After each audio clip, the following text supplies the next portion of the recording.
Greetings and welcome back to the Galley of the Sun. So a few weeks ago we made aged ground beef, and to make that we used the pelicile from our aged ribeye roasts, we used a brisket, and we used portions of a 20-pound chuck roast. So I was left with several pieces of chuck roast. Well, today we're going to take care of one of those. We're going to make some Cuban shredded beef. Cuba is the second most populated country in the Caribbean, and their cuisine is amazing. It's a mixture of Spanish, African, and Caribbean cooking techniques. What we're making today is called Vaca Frita, which translated means fried beef. So are we going to stick the whole damn thing in a fryer? No, but it is going to end up being this incredibly beefy, crispy, fantastic dish. And we'll make a side dish today to go along with that. Traditionally, Vaca Frita is made with flank or skirt steak. Today, we're using chuck. So this isn't the most authentic Cuban recipe in the world. This is just a tribute.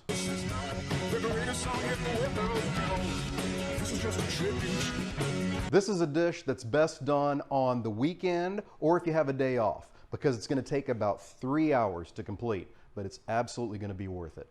So first of all, some pro tips. One of my first steps here needs some beef broth, but I also need some beef broth later on in the recipe. So it calls for 3.5 cups now, it calls for 1/2 cup later. So what I've done here is I have taken my beef base concentrate, and I like to use better than bouillon, and I've made 4 cups here. And then I've taken my pitcher and I poured out 1/2 cup at this point by trying to do it when I'm pouring it into the skillet. Much smoother to do, and also I did it right after it's mixed up. Some of those concentrates tend to settle out after a while, and I'm not going to end up using that 1/2 cup for about 2.5 hours. So get it all mixed up, all good to go, get it separated. Now if it settles out, it's going to have the same beefiness as the original batch that's going in with the beef at this first step. Pro tip number 2. So what we're going to do is we're going to put this beef in some broth, simmer it for several hours, and then we're going to take that beef out of the pan. What's left in the pan is going to be some incredible beef fat. So at this point now, I don't want to trim any fat off of this. 1, some of it's going to render out that we can use for cooking later, and 2, fat is flavor. So whatever renders out and gets absorbed into the meat is just going to make it more flavorful. We'll have a chance later to pick out any big chunks if there's any left, but we don't want to do it at the beginning. First step we got to do is take our, and this is about 3.5 pound chuck roast, and cut it up into 1 to 1.5 inch cubes.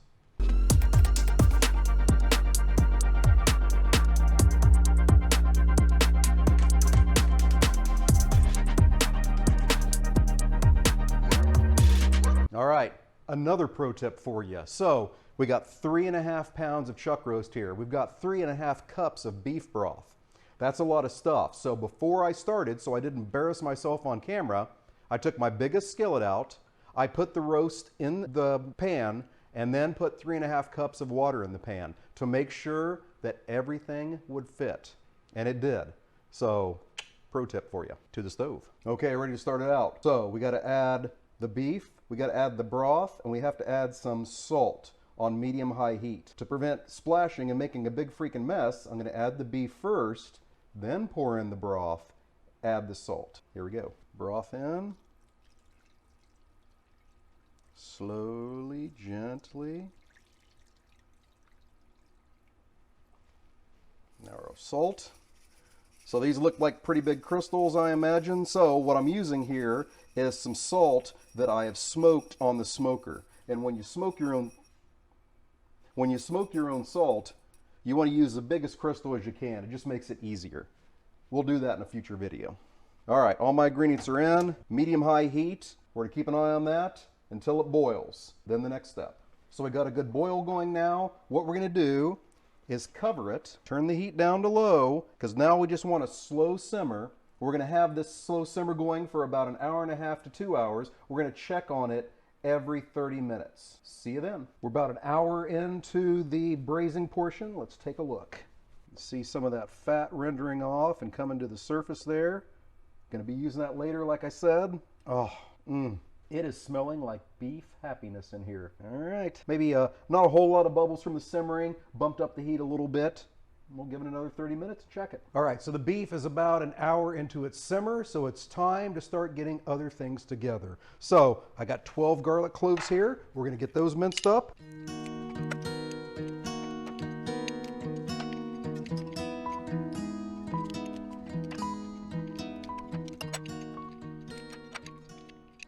And to that, we're going to add about 2 teaspoons of avocado oil, and then about a half a teaspoon of cumin. Get that mixed up and set it aside. Now we're going to get a couple onions sliced up. Had some remnants in the fridge. We'll take care of that. And another one.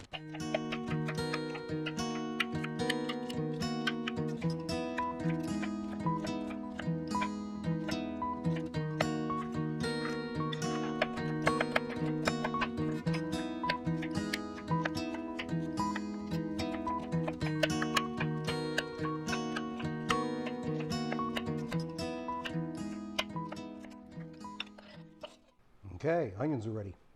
The last thing we can do to get ahead on the game is add our dry sherry to our beef broth, because those are both going in at the same time.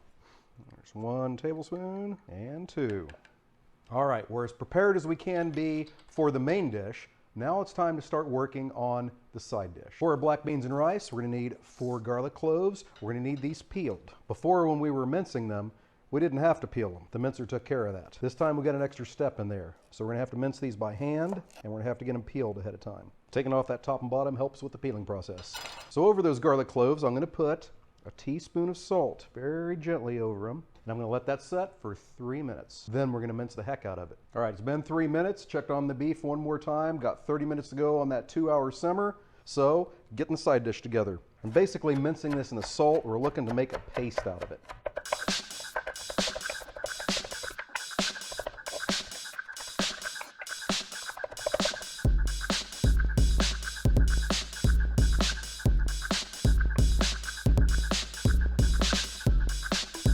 Okay, got that down pretty good.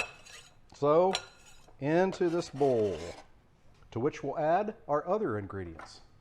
Need 1 medium-sized onion, finely diced.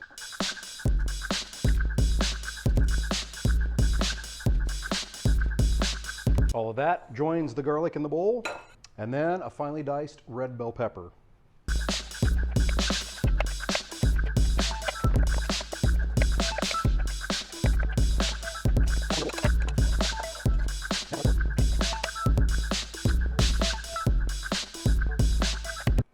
Done, set aside.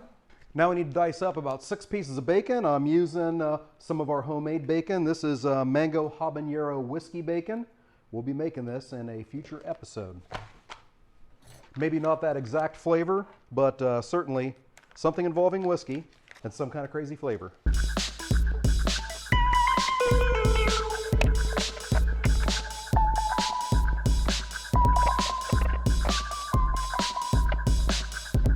Last thing we can do is get the rice together. It goes in with a couple things. It goes in with a 1/4 teaspoon of cumin and a 1/2 teaspoon of oregano. And if you have the choice, use Mexican oregano. The Mediterranean is not going to ruin the dish at all, but you'll get more of a traditional flavor. As I said before, heck, I'm going to put a little bit more in there. This isn't authentic. This is just a tribute. There are 2 more things that go in with the rice. A bay leaf, and then a cube of chicken bouillon, or what I love to use is this better than bouillon stuff. Absolutely outrageous. This is roasted chicken base, so we'll put about a bouillon cube sized scoop of that in here. There we go. Now we are all prepped as far as we can be. The liquid is boiled off. All that remains is that rendered beef fat. Time to get the beef off the heat and take the next step for the main course. We're going to remove that beef with a slotted spoon and put it onto a tray. It's important to use a slotted spoon here because any of that beef fat, that rendered beef fat that's in the bottom of the pan that's left over, we're going to use that. So if you are short, then you can add, I would add Wagyu beef tallow, you can add beef tallow, you can add oil. whichever, because the next purpose of that is going to be to crisp things up. Okay, all of our beef is out. Now we save that rendered beef fat and get this pan cleaned and dried. Okay, so for our next step is we're going to take some foil, we're going to cover our pan here, and then we're going to whack that meat. We're going to whack it until it's about 1/8 of an inch thick.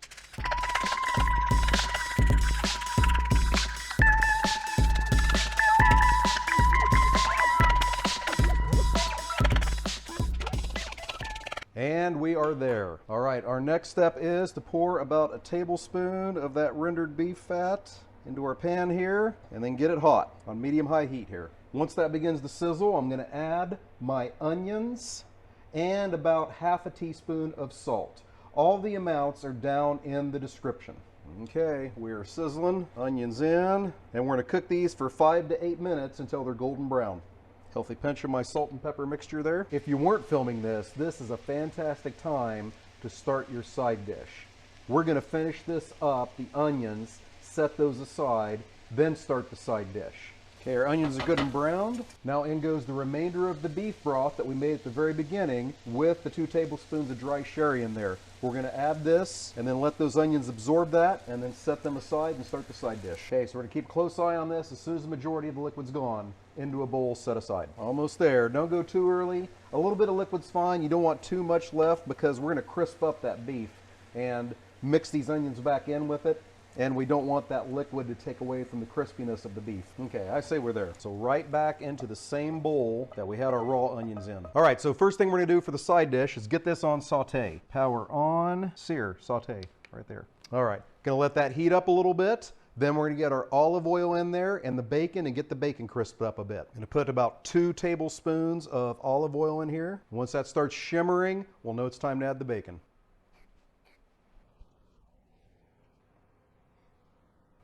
If you're not sure if your oil's there or not, you can throw in a piece of bacon. If it sizzles, you're good to go. If it doesn't, you're not there yet. All right, we're there. We're gonna add our bacon and then cook it for about 6 minutes, getting it crisped up just a little bit. That fat from the bacon is gonna render out, add itself to that olive oil, and give us plenty of liquid to get our veggies fantastic, soft, translucent, and just incredible. Okay, we are there with the bacon. Now in with the onions, peppers, and garlic. All right, the veggies are there. Now in goes the rice, cumin, oregano, bay leaf, and our chicken bouillon, or in our case, that better than bouillon concentrated chicken base. All we're doing here is getting them mixed up. Now in goes our 2 cans of black beans with the liquid. 9 times out of 10, you're gonna drain the liquid from your beans before you put them in, but this time we want that liquid to add to the flavor and give us more liquid to get that rice cooked. 1 can in, 2 cans in. Now with our rice wine vinegar, gonna get that all mixed up. Now in with our water, 1 final stir, get everything mixed up and happy. Now we get our lid on, verify it's on seal, reset our pressure cooker to pressure cook for 2 minutes. Now don't be fooled, this is not gonna take 2 minutes. It's gonna take it a while to come up to pressure, and then once it does hit pressure and that 2 minutes goes by, then we're going to just leave it alone for 10 minutes. Then we'll vent it off the rest of the way and we'll have our incredible side dish. Now back to the main dish. So we have our main dish and our side dish done at the same time and we're ready for everything. It's time to get our garnish ready. The green onions that I bought were already diced up, so I don't have to worry about that. But the cilantro, we need to get that diced up and ready to garnish both the beef and the beans and rice. So we're gonna dice up 1 bunch of cilantro.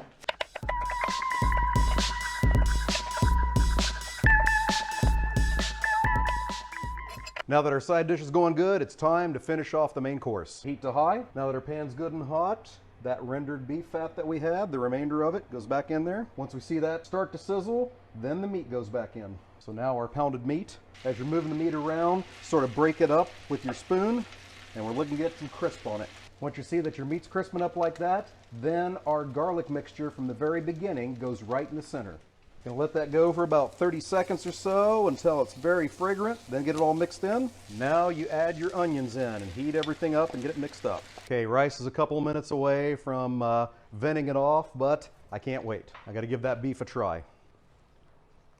The spices, Those onions that have soaked up the sherry and the beef broth, absolutely incredible. As we're waiting for the rice to finish, go ahead and hit that like button. If you want to see more of this, hit that subscribe button. Leave a comment down in the bottom. Have you made this before? Did you do something different? Is there something that you'd like to see us fix? Let us know. We'd love to hear it. All right, now for the beans and rice.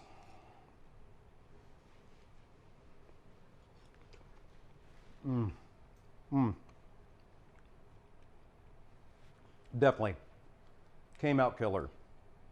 Well, that's all we have for you today. Come back next week or in a few days, depending on when you watch this, and see another episode. Thank you very much for visiting the Galley of the Sun.